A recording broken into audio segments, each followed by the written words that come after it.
Uyabuza umsomandla akekho lo njengawe sikunika lonke lithubo ke baba nalamuhla sithi phakama phakathi kwethu sinciphe thina ubuse ngetulo kwako konke ube uNkulunkulu sikunika lonke lithubo baba sithi thatha indzawo yakho and have your way oh God in the name of Jesus. Yes, Lord, we thank you. Reign, Jesus, reign. Reign, Jesus, reign. King of Zion, Lion of Judah, reign, Jesus, reign. Oh, reign, Jesus, reign. Oh, reign, Jesus, reign. You are the King of Zion,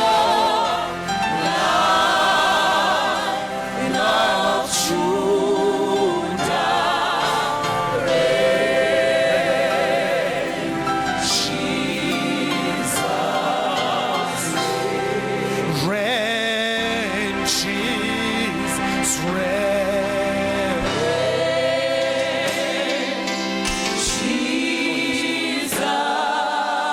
reign. Oh, reign, Jesus.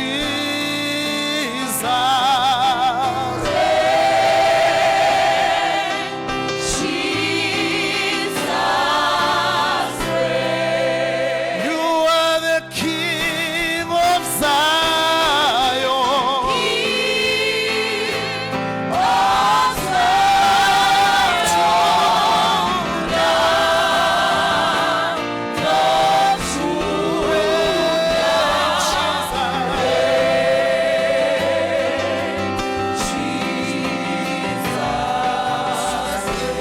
Reign, Jesus, reign, reign, Lord. Oh,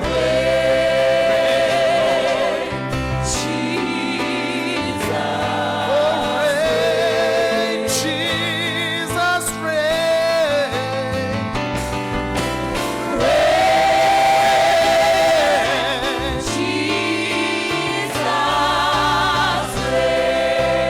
you are the King of Zion.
Babe siyabonga egameni la Jesu Kristu waseNazaretha siyaphakamisa. We give you glory. Sithi phakama namuhla ungamele umhlaba wonke busa phakathi kwethu. Ngaphandle kwakho uNkulunkulu wethu longcwele ngeke sentele. Siphakamisa wena sithi akekho longalinganiswa ngawe. There is no one like you, O God. You are God. You are the King. You are the Lord. You rule and you reign above everything.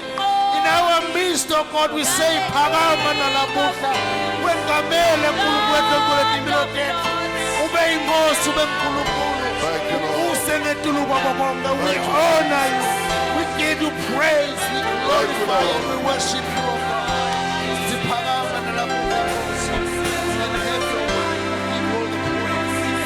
In Jesus' name. Thank you, Jesus. You are Alpha Thank you, Jesus. and Omega. We worship you, my Lord. You are worthy to be praised. You are Alpha and Omega. Oh, we worship you, my Lord. You're worthy, you are worthy. You are Alpha, you are Alpha and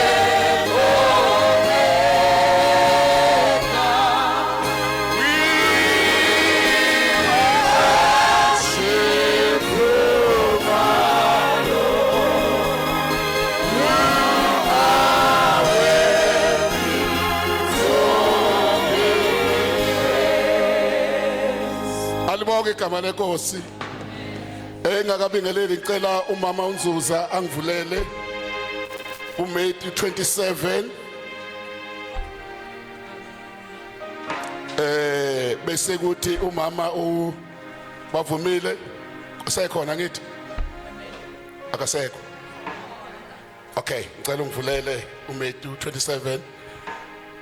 Angithathe lethuba bazalwane ngibikelele kakhulu ubaba noma Mdladla, mama umfundisi uMbuyazi, ngibingelela abefundisi bonke abakhona egameni lika Jesu.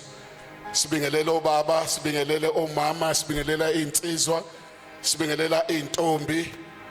USunday School siyawubingelela ungale bazalwane, iworship team abashayela insimbi egameni elihle lenkosi yethu Jesu Kristu. Hallelujah. Alibonge igama lenkosi.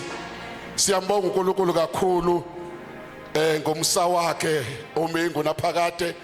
Sibingelela kakhulu abazalwane bethu abasivakashele abaphakathi kwethu namhlanje. Siyanthanda kakhulu. Alibonge igama lika Jesu. Kusekhaya la, ikhaya lenu. Siyabonga mama uMyani. Kwenziwa njalo nje bazalwane. Uyabona njengoba namhlanje afika na 4. Uma nomunye ungafika no 4 noma afike no 1, uyabona ukuthi ngavele igcwala indlu bazalwane. Just invite someone. Asike siye nje esontweni lethu elihle. Hallelujah. Just invite someone, ungafiki wedwa. Ngoba sibizele kuleyo nkonzo bazalwane yokulanda imphefumulo. Asibonge kakhulu kobaba.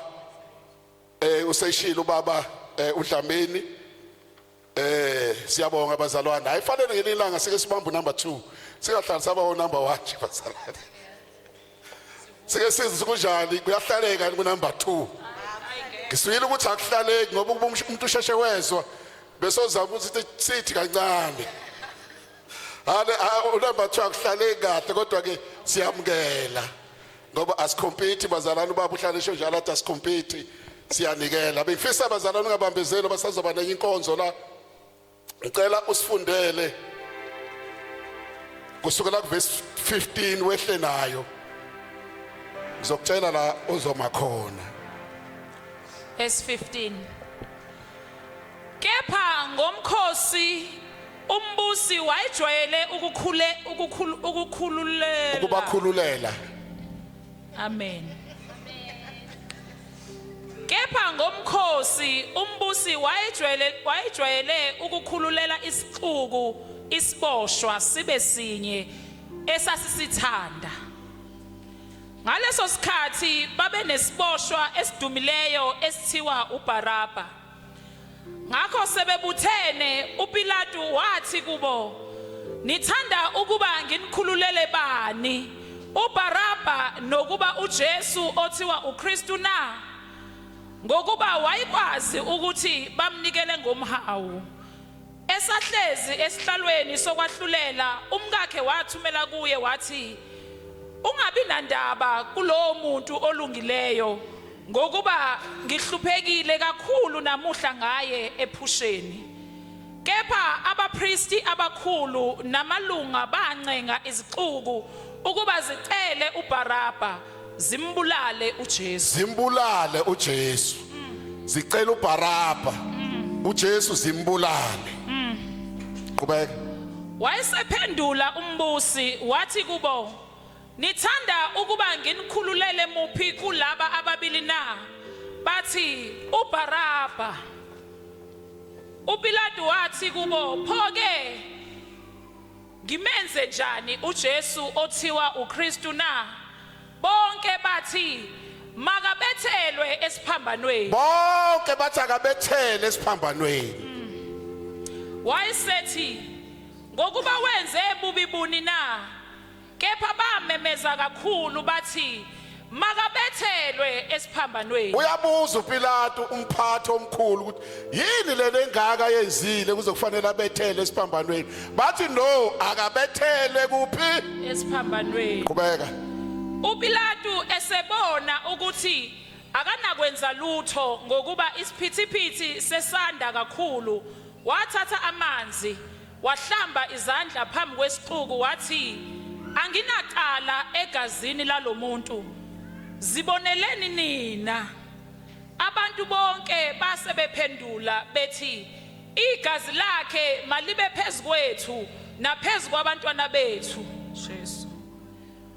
Wayesebakhululela uBaraba, kepha wamshaya uJesu, wamnikela ukuba abethelwe esiphambanweni. Wanikelwa uJesu kuba yobethelwa esiphambanweni. Qhubeka. Khona amabutho ombusi ayesemthatha uJesu amngenisa enqabeni, aqoqela kuye ibutho lonke. Bese ufunda kahle ke lapho ukuthi kwenzekani kuJesu. Amhlubula, amembathisa ingubo ebomvu, aluka umqhele wameva, awufaka ekhanda lakhe, nomhlanga esandleni sakhe sokunene, aguqa ngamadolo phambi kwakhe, ambhinqa athi, "Bayede, Nkosi yabaJuda." Amkhafulela ngamathe, athatha umhlanga amshaya ekhanda lakhe. Esembhinqile amhlubula ingubo, amembathisa izingubo zakhe, amuka naye ukuyombethela esiphambanweni. Ngiyabonga kakhulu. Liphilile babizwi lakho linamandla. Khuluma ngalo baba egameni lika Jesu Kristu waseNazaretha. Amen. Ngicela ukuphindela u27. Khona amabutho ombusi ayesemthatha uJesu amngenisa enqabeni, aqoqela kuye ibutho lonke, amhlubula, amembathisa ingubo ebomvu, aluka umqhele wameva, awufaka ekhanda lakhe, nomhlanga esandleni sakhe sokunene, aguqa ngamadolo phambi kwakhe, ambhinqa athi, "Bayede, Nkosi yabaJuda." Amkhafulela ngamathe, athatha umhlanga amshaya ekhanda lakhe. Esembhinqile amhlubula ingubo, amembathisa izingubo zakhe, amuka naye ukuyombethela esiphambanweni. Siyayizwa izinto ezehlela uJesu bazalwane. Zinhle. Zimnandi. Wayenzeni? Wayenzeni bazalwane? Hallelujah.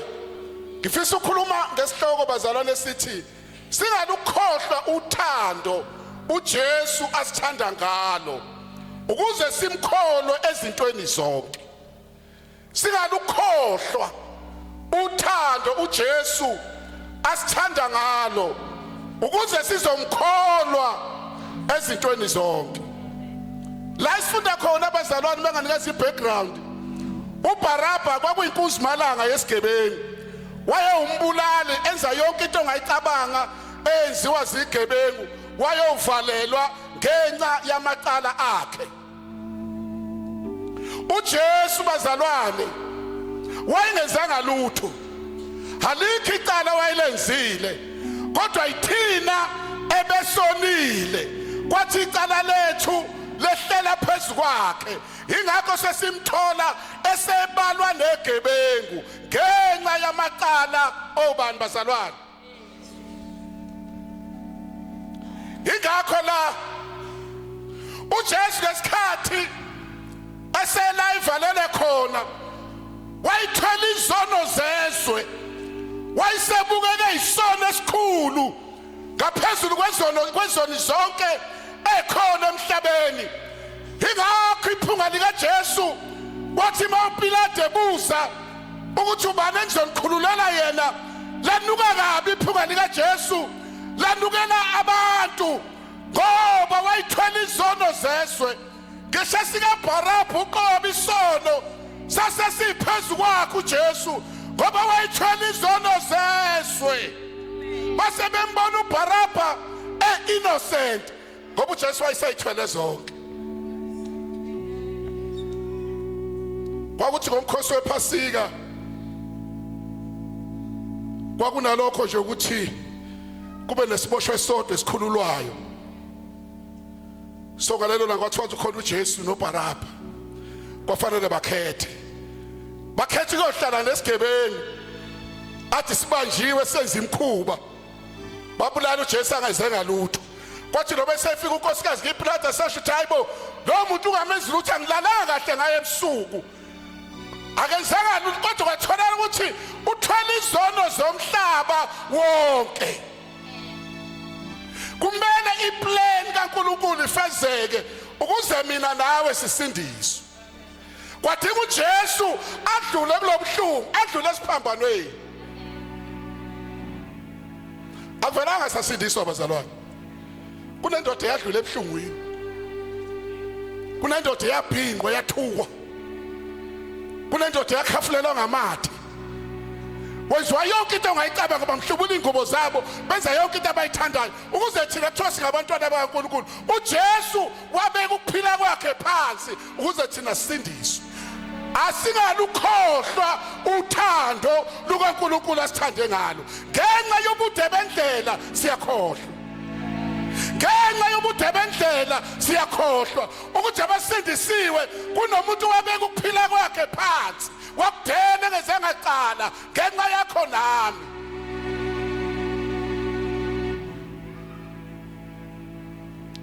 Kunezinto engifuna ukuyithinta nje ezisihlanu esayithola ngenxa uJesu ayisiphambanweni. Ngaba sihlela abazalwane. Ingakho nje fanele uyicabange kahle lento. Asithi singasokuyiqhenya ngesalvation. Uzukhenyela abanye abantu abangasindisiwe ubabona ngathi bona babi kakhulu, sengathi wena usindiswe ngamandla akho. Sisindiswe ngomusa. Sisindiswe ngomusa. Noma ngawe uyambona omnye umzalwane uyahluleka, wena ukhona kangcono ungcwele, kodwa musuku umbukela phansi ngoba usindiswe ngomusa. Nokuma kwakhe ebungcweleni umi ngomusa kaNkulunkulu. Uma ungacabanga ubheka ipheni uJesu adlule kuyo kungakwenza uthobeke kakhulu kunokuphakama. Ngoba asikho izathu sokuthi mina nawe singaphakama noma mina nawe singayincoma ngoba senzanga lutho, kodwa uJesu bekuphila kwakhe phansi. Bekumele ukuba sithandana as never before ngoba si understand umusa. Kodwa ngenxa yobude bendlela siyakhohlwa. Sithuka sesikhwebhana, sesihlebana, sesisolana, sesigcekana. Kathi kumele uba sibambene sithi baba sibonga umusa ongaka. owasenzela wona okunikela ukuphila kwakho. Siyakhohlwa. Number 1, he loved us so much that he gave up his life for us. uJesu sithande ngothando olungachazeki bazalwane, wanikela ukuphila kwakhe ukuze kusinde thina besiqualify ukuyolahlwa ingula phakade. Akekho bequalify ukungena kwiKingdom kaNkulunkulu ngenxa yamaphutha ethu, kodwa uJesu ongenaqala ongenzanga sono wadela ukuphila kwakhe ukuze alande mina nawe. Singalukhohlwa uthando esithandwe ngalo bazalwane, singalukhohlwa uthando esithandwe ngalo. Lithi la izwi lenkosi, he died for us to be saved from our sins.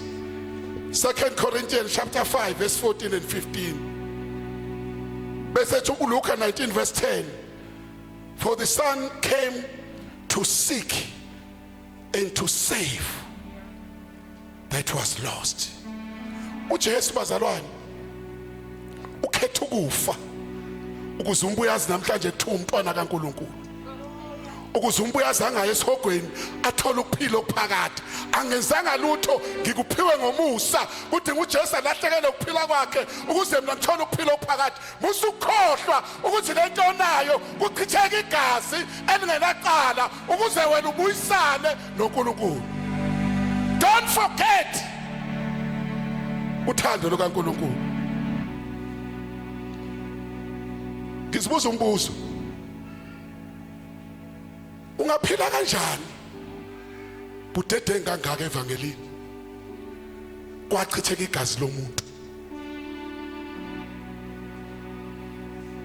Ungaphila kanjani? Ake ngibuze ngoba sithengiwe. Lithi izwe sabaseKorinte sithengwe ngenani elikhulu, igazi likaJesu. Lithi ngakho mbongeni uNkulunkulu emzimbeni yenu. Umbuzo wami uthi singaphinde siphile kanjani esonweni? Sibe sesihlaziwe sathengwa ngegazi likaJesu. Siphila kanjani empilweni endala obeyiphila ungasindisiwe? Selichithekile igazi likaJesu elihlanza zonke izono.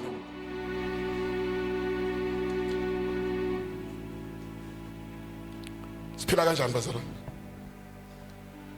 Athi umhlabeleli ngikhubulikhethe mane ikhethe mane ngikhubulikhethe mane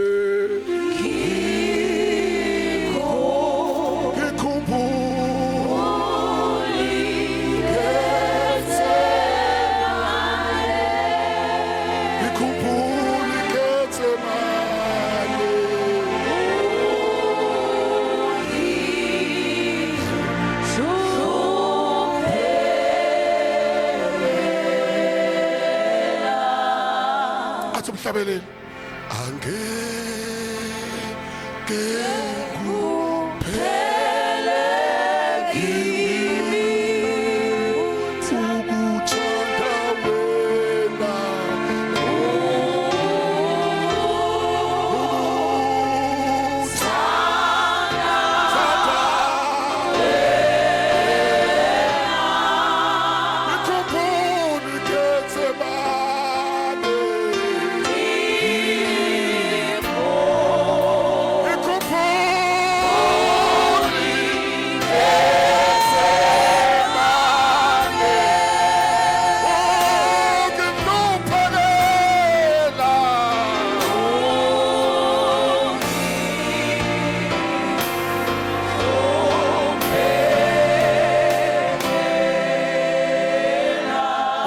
wena sihlushekelwe ukuze sisindise sihlushekelwe. Yes Lord.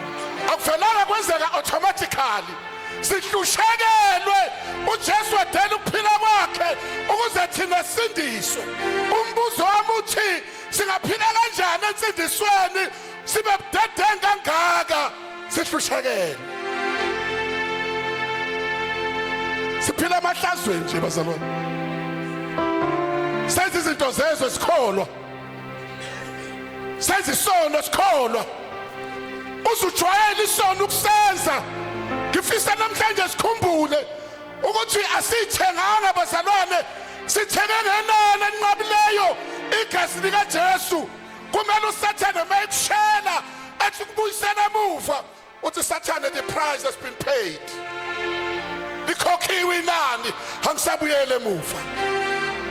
Likhokhiwe inani lezono zami, ngoba uSathane bazalwane uyaphikelela akweshele athi buyela ezonweni zakho ngoba ufuna abantu bayekubhubheni ongunaphakade. Mtshela ukuthi angisabuyele emuva, sezisuliwe izono zami zithethelelwe. Wena usenaso isono, musu ukuthatha into ongaseyona yakho uyenze yakho. Uzufihla nabazalwane.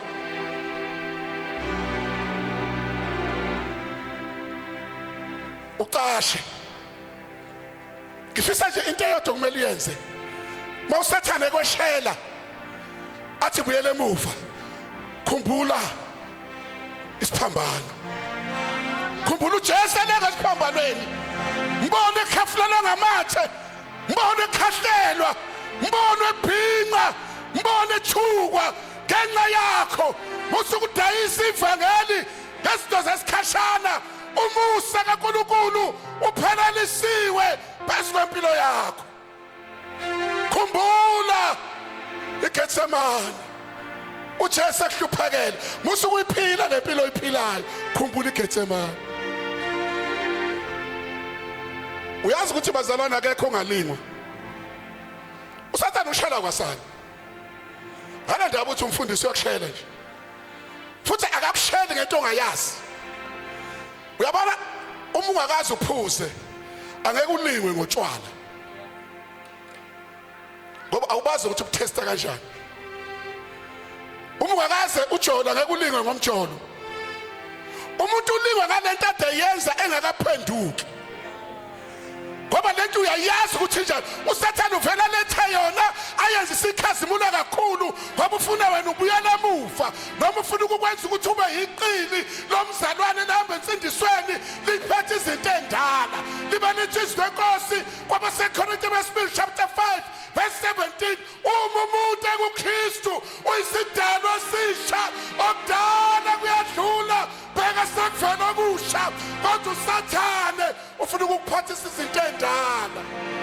Ungavumi ukuphatha into endala.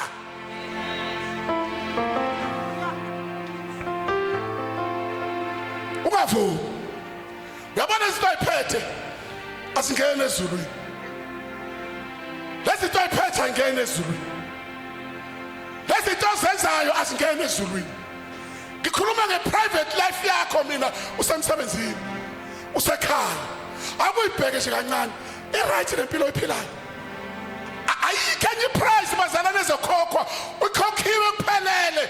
Sasilindelwe ekhaya, singabanjezelwa izinto zezwe, size sigeje umusa kaNkulunkulu bazalwane. uJesu uqedile waze wathi kufeziwe. Sesibanjwe lisele lethi isenkosi uJohn 10 verse 10, isela lizwi ngokweba, ukubulala lokubhubhisa. Mina ngize kuba bonke babe nokuphila, babe nakho kube njani bazalwane. uSathane akasenamandla, usezotshontsha into zakho oyinikeziwe. uSathane ufuna ukutshontsha ukuphila okuphakade kwakho ukuze ufuyolahlwa. Musukuvuma ukutshontsha izinto zakho, njengoba endlini sifaka ama-battery card, faka ama-battery card kamoya empilweni yakho, uthi not me, ngathengwa. Angisayiphilali mina, sengiphilela okuthengile. Angisenze engikuthandayo, ngenza lokho okuthengile nje ngikwenze. I'm not my owner, angisayi-own mina, ngiyi-property kaJesu. Ake ngibuze baba uDlamini, bangafika umuntu lapha kaDlamini ethi, Dlamini ngicela uphume la. unalo ititle una yonke umuzi wami lo ngifuna ungena ngihlala ngathi ngiyabonga kade ngikulindile angibuze nje una title una yonke into uthekela umuzi uyafika umuntu athi ngicela uphume baba uDlamini noma uDlamini ngifuna ukuhlala ikwami la ungathi ngiyabonga kade ngikulindile ungenze njani kwashintsha ukudla eplatini akeke kube lula ngalanda ititle ukuthi awukufundela lendle yami ngayithenga it belongs to me nomndeni wami angiyi wo ilento kumele siyenze usathane mayifuna ukuthatha iproperty kaJesu araphe ngayo phansi ngithi mina sathane lalela le property kaJesu angisayenza lento thangiyenze ngizokwenza lento umnikazi walento thangiyenze lizenethi izinkosi anazini ukuthi imizimba yenu inithempeli likamoya oyingcwele enimamukele kuNkulunkulu nokuthi anisibona benu ngoba nithengiwe ngenani elikhulu.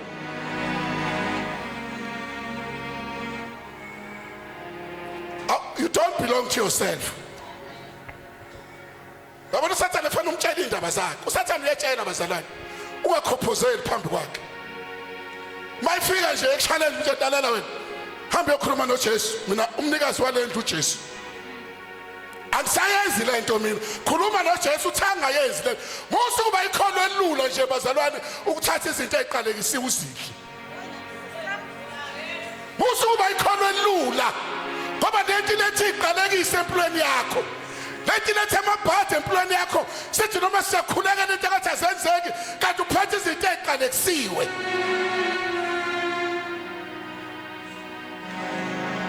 Gi property. Angisayena owami mina. Awusho na ukuthi angisayena owami. Angisayena owami. Ungokaba. Jesu. Uya lale lwa.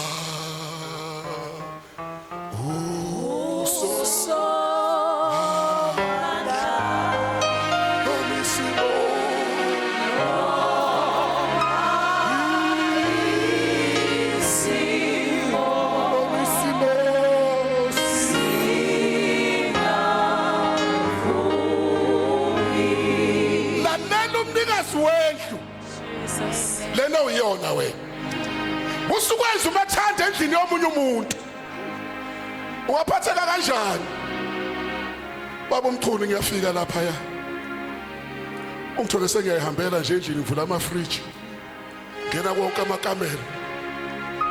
Ikwakho njani? Uyangibona sengidumisa imoto ngiyayitest siyaduma negcekeni. Ikwakho njalo ukhona. Angishanga lutho kuwe. Sengenele sengaphakathi. Ungajabula bazalwane. Ilento uSathane ayenzayo kithi. Angena endlini kaJesu azoshaya u5 sivume thina. Simvumela kanjani ashaya u5 endlini ongeyena yethu. Wafika phela nakuJesu nje uSathane. La emhlabeni. Wathi umuyindodana kaNkulunkulu. Ziphothe phansi. uJesu wathi I don't belong to myself. I belong to the Father. Wanqaba. Wathi amthatha umisa esiqongweni sentaba wamkhombisa ingcebo yonke. Wathi umuguqa nje lakhothama ke emzokunika ko. Wathi just I don't belong to myself. I belong to the Father. Wanqaba. Ezilile 40 days and 40 nights. Wathi uSathane usulambile just shintsha lamatshe abeyizinkwa. Wathi just I don't belong to myself. I belong to the Father. Wanqaba. Lithagcineni wamshiya uSathane. Zafika ingilosi zamkhonza. Ilimo zikhona abazalwane but inqaba nawe ngoba useyena owakho. Musukuba uthathekile. Uyazi uyaxaka nje umzalwane ame la epulpiti. Akhulume ngefebe. Akhulume ngephingi. Kodwa naye unendoda usuhamba nenye. Ngoba phela uma uhamba noJesu uhamba nomunye nawe uyafana nentathu isho nje awukwazi ukuthi unendoda yakho ngoba nithi izikho sina bezalwane siwumakoti wewundlu zingibazalwane musukujola usuengejiwe musukujola unjani uengejiwe ukuthi uyajola uzolahleka umshado ngoba luyezu usuku olukhulu sengathi siyakhohlwa abazalwane ukuthi asakhile la siyekhaya eJerusalem siphila sengathi sihlele emhlabeni igula phakade siyadlela nje yonke into edliwayo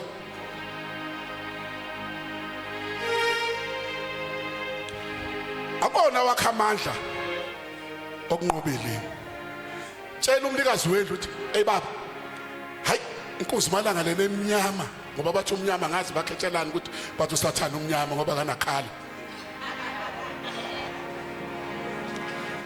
uyangoheha ngicela inkosi uJesu ungisize ngipha amandla ikhahlele lento ephambi kwami ilingo ngeke ukholo singafiki musukuvuma akusona isono ukulingwa akusona isono ukuhalela into ethize engalungile isono kuyitest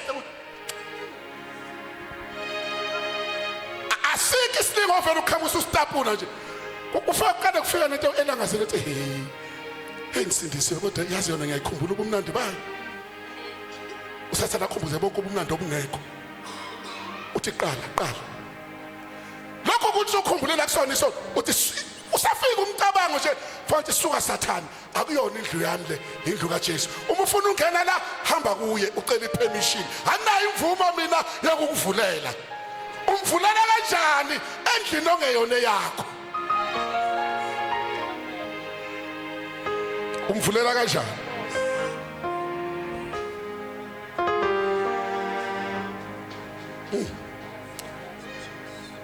okokuqala lokho bazalwane number 2 uma ukhona la endlini ungazani noJesu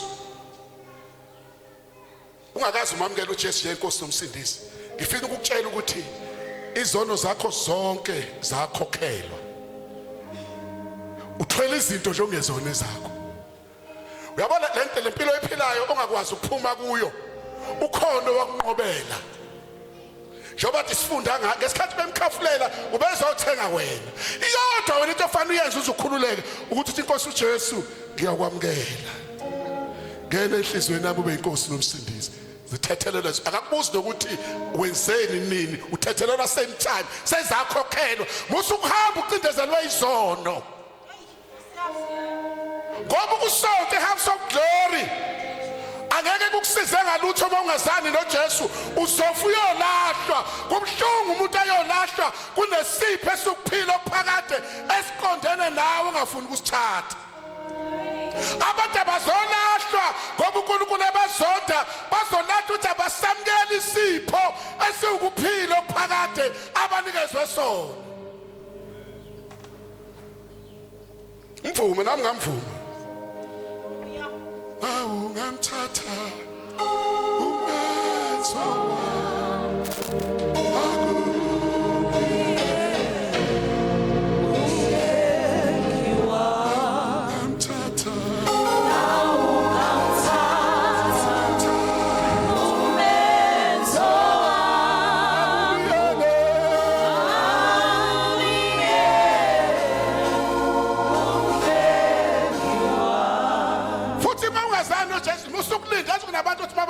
Jesu athi mina ngisayisoni zoze ngiyeke lento bese ngiyakhona akwazi ukuyekela wena wazunjalo kwamkela uJesu uzokusiza ngendlela nani ke bazalwane musani ukufuna abantu bathi baphenduka nifanele nibakhahlele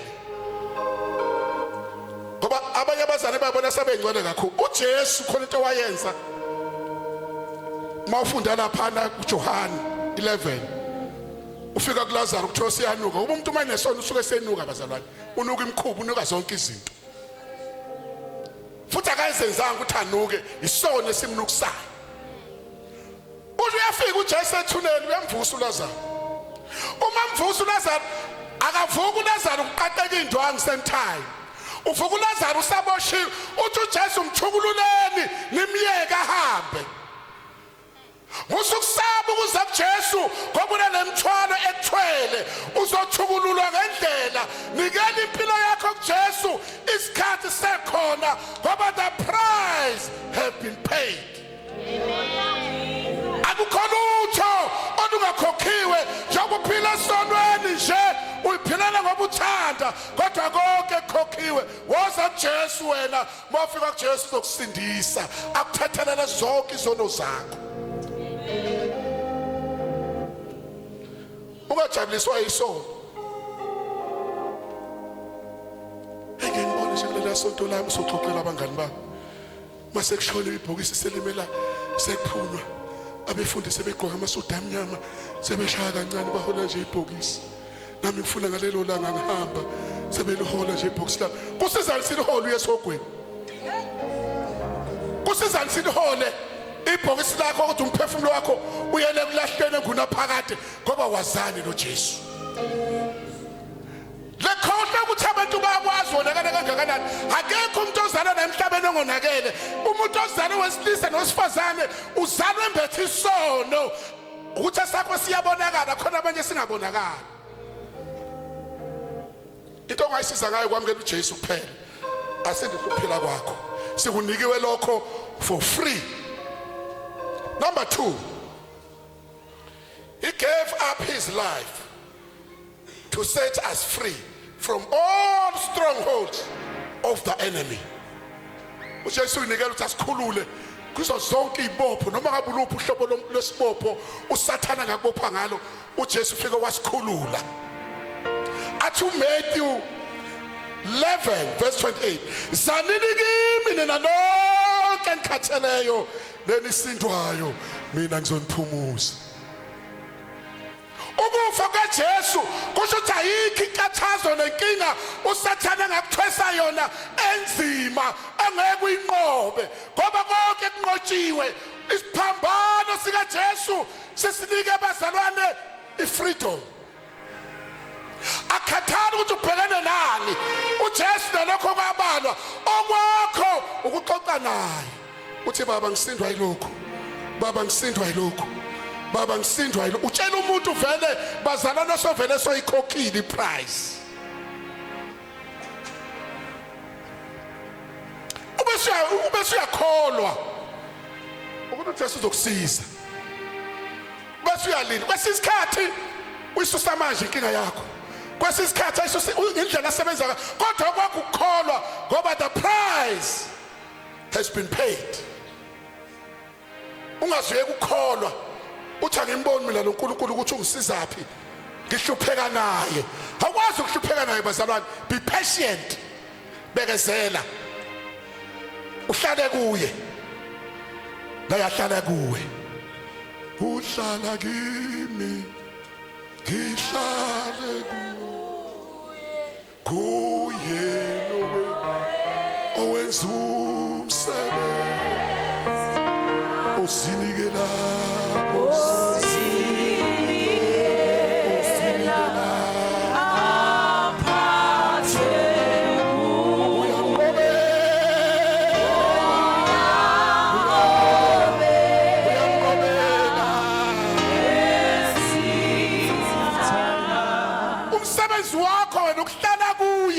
umsebenzi wakho uJesu kukunqobela umsebenzi wakho ukuhlala kuye umsebenzi wakho kukunqobela. Wena enza umsebenzi wakho yena uzokwenza umsebenzi wakhe. Mtshele la usindeka khona mtshele la ucindezeleke khona mtshele lamthwalo ithwele ongakwazi ukuzethula yona ngoba umsebenzi wokunqoba okaJesu okwakho ukuhlala kuye. Athi John 15 verse 7 uma nihlala kimi amazwi ami ehlala kimi ngiyacela konke nikufunayo nginenzele kodwa kuqala kuhlale kuye namazwi akhe aphinda ahlale kithi ngoba masicela singahlezi siphambana nezwi. Inkinga yethu siyasuka. Ngicela ihlale embili, angiphe ihlale embili.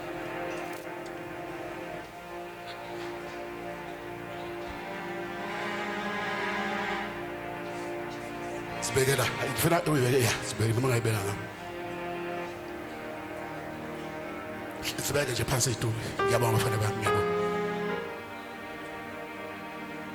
uJesu ufuna sihlale la bazali. Noma ngakushisa kanjani, hlala la. Noma bayakuthuka, hlala la. Noma unenhlupheko engakanani, hlala la. Noma bayakuzonda, hlala la. Noma unamali, hlala la. Noma kuhambi kahle ingane zakho zenza ama drugs, hlala la. Lindela yena. Uzokhulula yena ngendlela yakhe. Yakusenze nje thina bazalwane sihlala la. Uma kushisa sichume. Sihlale la.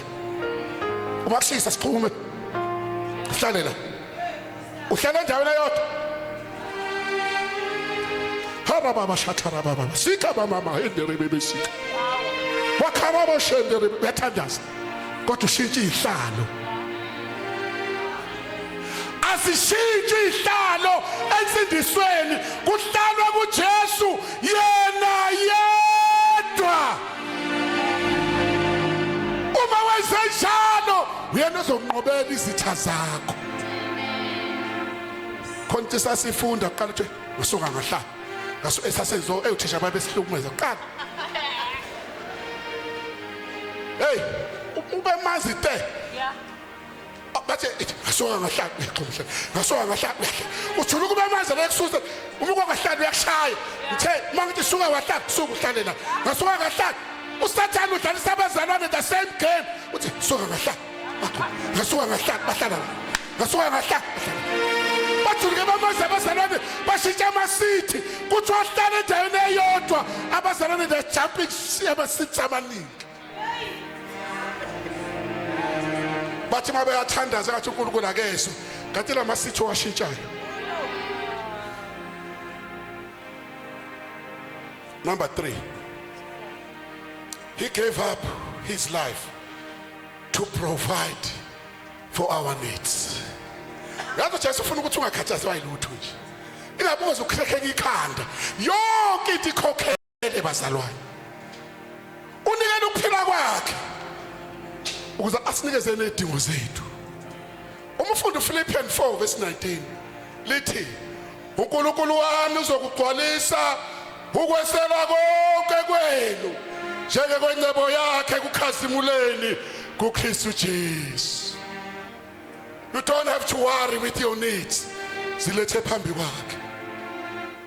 Noma ngabe udinga kulethe phambi kwakhe and wait for your turn. Wait for him to act. Ngoba awukazi ukuza kuJesu bazalwane ukhuleka ungatholi lutho ngaba ne delay mhlambe ethize, but wait patiently, you will get what you have requested from him.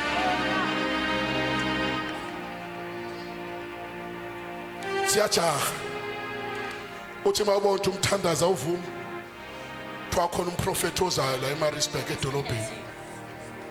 Hayi bathi makwafika yena uphethe ikhadi uvele kube nemali ongayathi iqhamukapi sisebhenki. Ikhona imali avela ngene ebhenki ungayathi iqhamukapi. Amadimoni awayakwazi ukuyimultiply phela. Bakhishima bakhona ebusuku athi akulomhla apha eqala akekho umzalwane sawo sokuglula. Uthothi bakhona abafana nawo nabo bakhona nabo beze khona la. Sihamba sithatha yonke imimoya bazalwane yonke. Asihlolisisi ukuhlolisisa siya noma kuphela kuyakhona obasiqakekile. uJesu ukhokhele zonke idingo zethu. Athi umhlabeleni hlala ungasuki kuye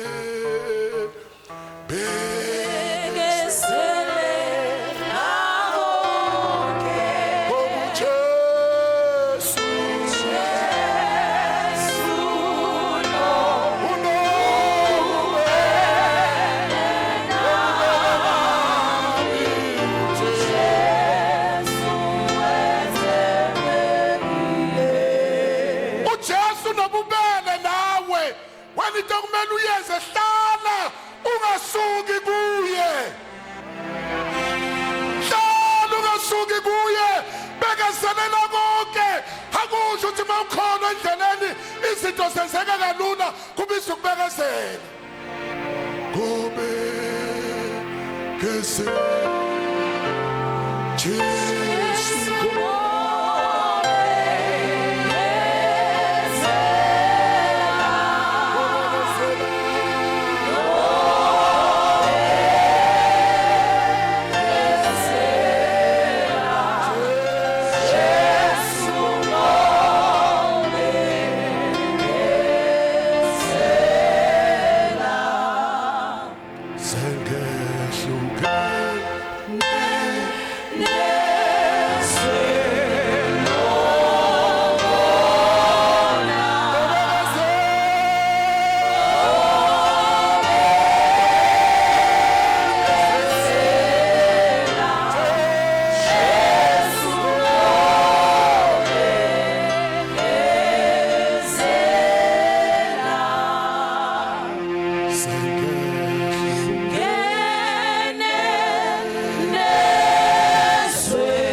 ukuthi suwehlukene nezwe lakona enye into ebakuthi ulandelwe nezinto ezikulandelayo ukuthi suwehlukene nezwe lakona usathana uzama ukubuyisela emuva bekezela uJesu uzongenelela bekezela uJesu uzongenelela usuzubuyela emuva ngenxa izinto ezinkathazo obhekana nazo konke kuyadlula njengoba ifikile nje zizodlula njengoba ifikile inkathazo izodlula okwakho ukubekezela uhlezi kuye umbikela konke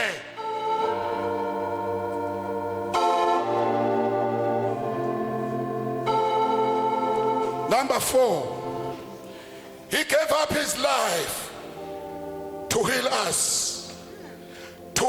from all diseases.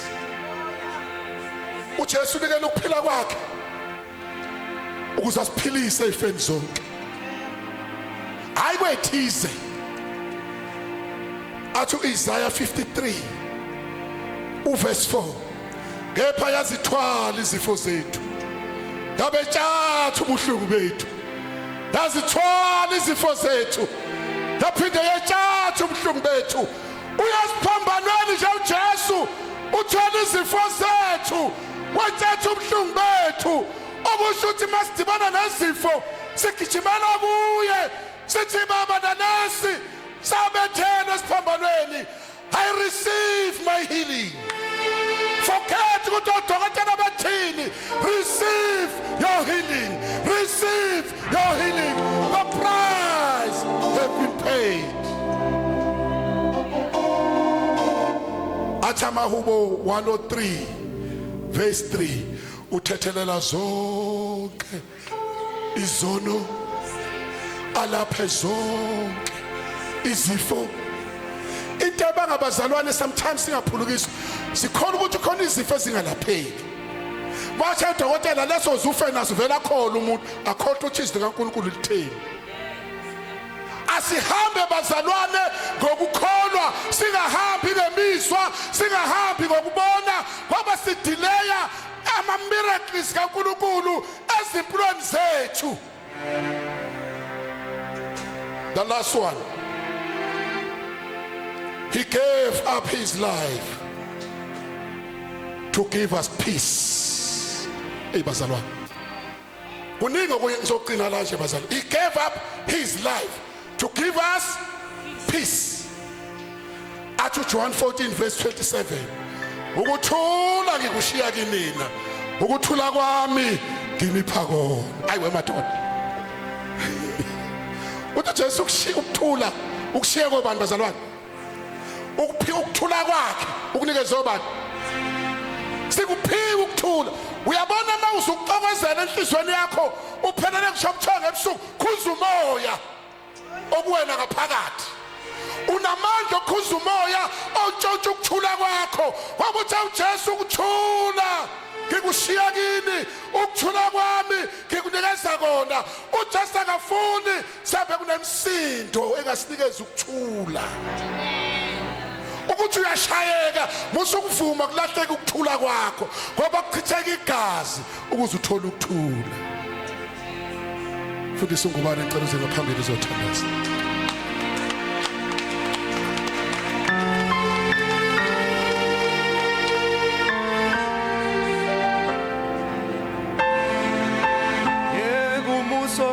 nothando nokuthethelelwa kwe so